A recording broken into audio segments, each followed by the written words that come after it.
31 দফা লিখেছে, এর কোনটাই কোনো দফা না। এর দফা কি জানেন? আপনাদেরকে মুখের কথায় বলদ বানাইয়া খুশি করার নাম 31 দফা।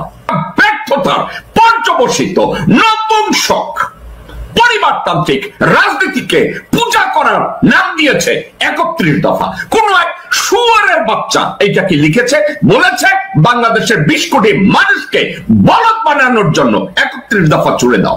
এটার কার্যকরী কোন ভূমিকা, এফেক্টিভনেস আছে? জিরো, না।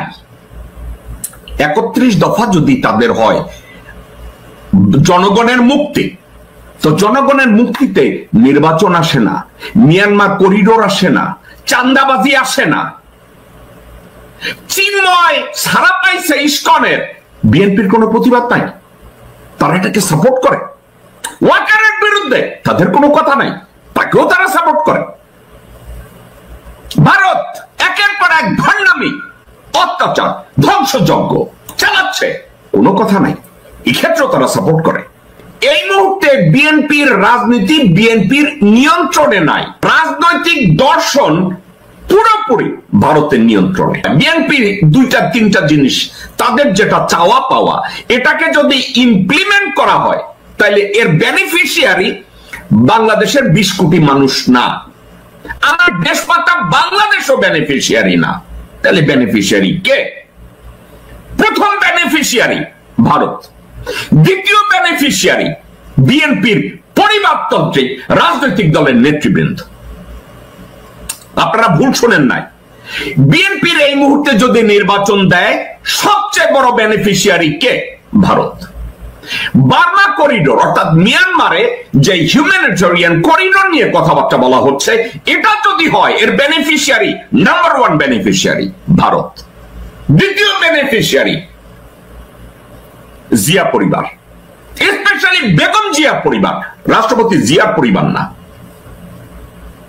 তাইলে হাবত 20 কোটি মানুষ, হাবত বাংলাদেশের জনগণ, হাবত তাদের চাও পাও, হাবত বিএনপির কর্মী, হাবত বিএনপির সমর্থক, হাবত বিএনপির কর্মী যারা পাট খেতে ধান খেতে ঘুমিয়েছে হাসিনার স্বৈরাচারের সময়, তাদের অবস্থানটা কোথায় যাবে? শহীদ জিয়ার যে পলিটিক্যাল আইডিয়ালিজম, তাহলে শহীদ জিয়ার আদর্শের উপরে কি বর্তমান বাংলাদেশ জাতীয়তাবাদী দল আছে? নাকি আদর্শ থেকে চ্যুত? সার্বভৌমত্ব থাকে না, আমাদের সংবিধান থাকে না, আমাদের অস্তিত্ব থাকে না। এজন্য সার্বভৌমত্বটার সাথে যেহেতু করিডোর জড়িত, বিষয়টা আমাদের কাছে ইম্পর্টেন্ট। দর্শকবৃন্দ, গত 17 বছরে, এই 17 বছরে শুধু আমি আওয়ামী লীগের কথা বলছি না, তার আগে মঈনুদ্দিন ফখরুদ্দিন, তার আগে বিএনপি ভারতকে বিভিন্নভাবে করিডোর দিয়েছে, ভারতকে বারবার বাংলাদেশের অভ্যন্তরে ব্যবসা করতে দিয়েছে, বাংলাদেশের অভ্যন্তরে তাদেরকে জায়গা দিয়েছে, এই করো ওই করো, তাদেরকে পানি দেয়, তাদেরকে গ্যাস দেয়, তাদেরকে পুরা দেশটা লিখে দেয়। কিসের জন্য? স্রেফ ক্ষমতায় থাকার জন্য। তারা আকাশ পথে করিডোর দিয়েছে, নৌপথে করিডোর দিয়েছে, স্থলভাগে করিডোর দিয়েছে। বাংলাদেশের কোন রাজনৈতিক দল এটা নিয়ে টু শব্দ করে নাই। কেন করে নাই জানেন?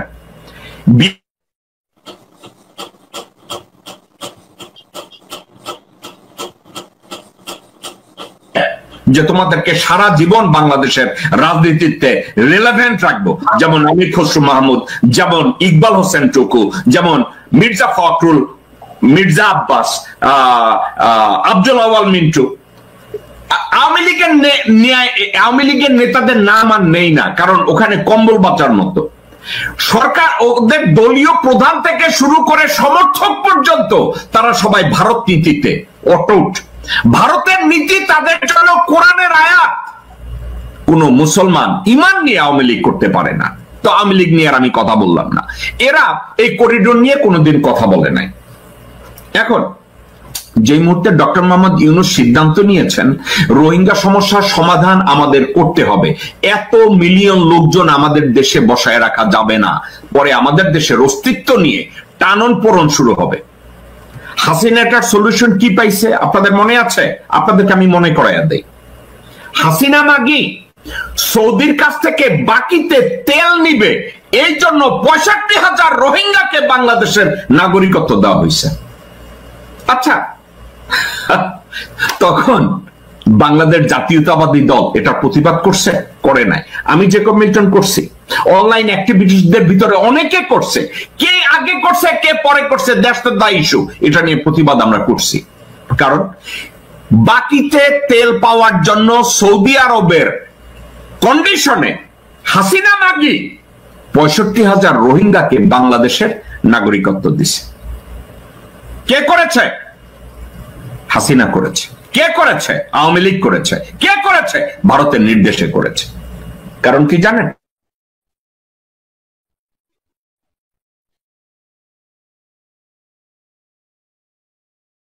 করেছে। আর কি করেছে? রোহিঙ্গাদেরকে বাংলাদেশ থেকে তাদের নিজেদের ভূমিতে ফেরত দেওয়ার জন্য না আওয়ামী লীগ, না বিএনপি, না জামাতে ইসলামী তাদের কোনো পরিকল্পনা নাই। এখন তাদের পরিকল্পনা নাই কেন জানেন? বিশ্ববাসী তাদের কারো কথাবার্তার দাম দেয় না, জাতিসংঘ তাদের কথার মূল্য দেয় না, আমেরিকা তাদের কথার মূল্য দেয় না, ইউরোপিয়ানরা তাদের কথার মূল্য দেয় না, তো তারা চায়না তাদের কথার মূল্য দেয় না এবং বিশ্বাসও করে না। এখন তাইলে বিএনপি এই রোহিঙ্গা সমস্যার সমাধান তারা করতে পারবে?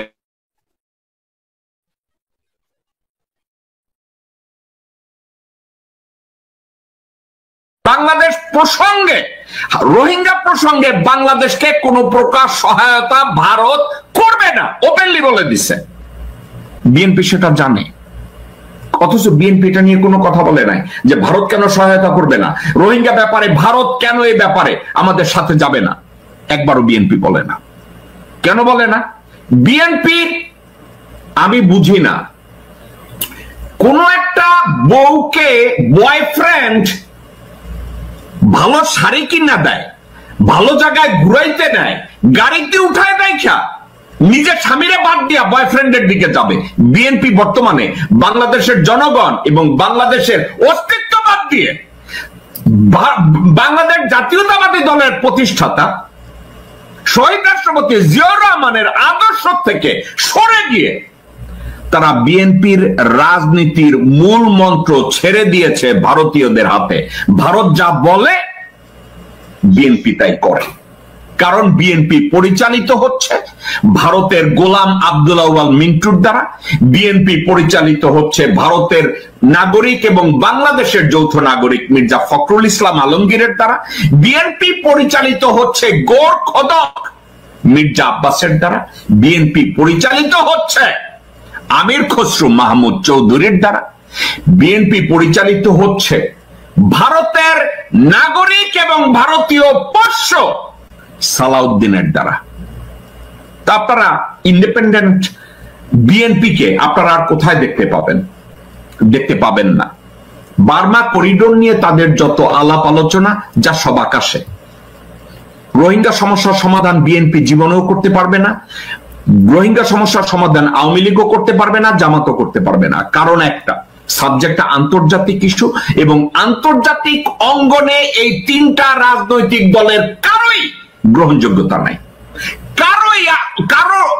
কারো আস্থায় তিন দলের উপরে নাই। আমি জামাতকে ভালোবাসি, আমি বিএনপি কে ভালোবাসি, আমি আওয়ামী লীগকে ভালোবাসি, এই ভালোবাসার সাথে ইন্টারন্যাশনাল চাওয়া পাওয়ার কোনো সম্পর্ক নাই। চায়না এদের কারো উপরে বিশ্বাস করবে না, চায়না না আওয়ামী লীগকে বিশ্বাস করে, না বিএনপি বিশ্বাস করে, না জামাতকে বিশ্বাস করে। তাইলে এখন একটা মাত্র রাস্তা আছে, ডক্টর মোহাম্মদ ইউনূস। ডক্টর মোহাম্মদ ইউনূসকে আপনি আর আমি পছন্দ করি আর না করি, বিশ্ব তাকে সম্মান করে, আমেরিকা তাকে সম্মান করে, ইউরোপিয়ানরা তাকে সম্মান করে। তাহলে এই সম্মানটাকে ব্যবহার করে আমরা রোহিঙ্গা সমস্যাটা সমাধান করা সম্ভব। এবং ওই আলোচনায় করিডোরের সাবজেক্টটা যদি আসে, I will take the lead of Dr. Mohammad Yunus. Dr. Mohammad Yunus যদি মনে করে যে করিডোর দেওয়া বাংলাদেশের জন্য মঙ্গল, যেহেতু ডক্টর মোহাম্মদ ইউনূসের চেয়ে ভালো পরিকল্পনা আমার নাই, আমি ডক্টর মোহাম্মদ ইউনূসের পক্ষে আছি একটা কারণে, উনি বাংলাদেশের ভালো চান। উনি ওনার সিদ্ধান্ত নিয়ে যদি বাংলাদেশের এই সমস্যাটা সমাধান করতে পারে, আমি ওনার সাথে আছি। দর্শক বৃন্দের পাশাপাশি আমি একটা কথা বলে রাখি, এই করিডোরের সাথে আরো দুই একটা সাবজেক্ট আছে। আমি ডিপ্লোম্যাটিক স্বার্থে বাংলাদেশের 2-4 জন গভর্নমেন্ট অফিসিয়াল আমাকে বলেছে এই বিষয়গুলো নিয়ে আমি যেন কথা না বলি, কারণ এই কথাগুলো যদি বলি, this is the diplomatic conversation, আমি যদি এগুলো নিয়ে আলোচনা করি, এই আলোচনাগুলো ব্যাহত হবে, এই আলোচনাগুলো খারাপ দিকে যাবে।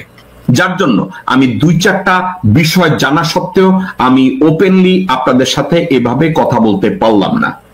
কিন্তু এতটুকু বলি, মায়ানমার এবং বাংলাদেশের মধ্যে করিডোরে বাংলাদেশ লাভবান হবে, বাংলাদেশ উপকৃত হবে, বাংলাদেশের অস্তিত্ব রক্ষা পাবে এবং রোহিঙ্গা সমস্যার সমাধান হবে। আর এটা যদি হয়, ভারত ক্ষতিগ্রস্ত হবে এবং বিএনপি এবং আওয়ামী লীগ ভারতের ক্ষতি মেনে নিতে চায় না।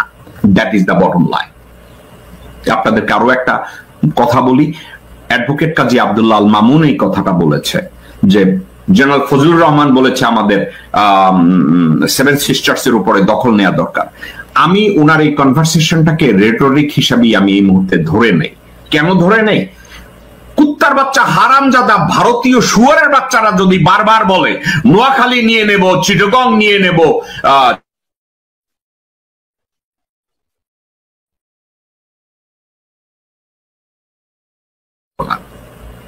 সর্বশেষ জেনারেল ওয়াকার, পলাশীর প্রান্তরে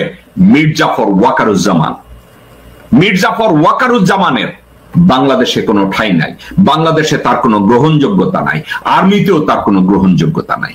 শুধু বসে আছে ওখানে এবং চুপ্প বসে আছে বঙ্গভবনে এবং তাদেরকে ক্ষমতায় রাখছে বাংলাদেশ জাতীয়তাবাদী দল, তাদেরকে ক্ষমতায় রাখছে আওয়ামী লীগ।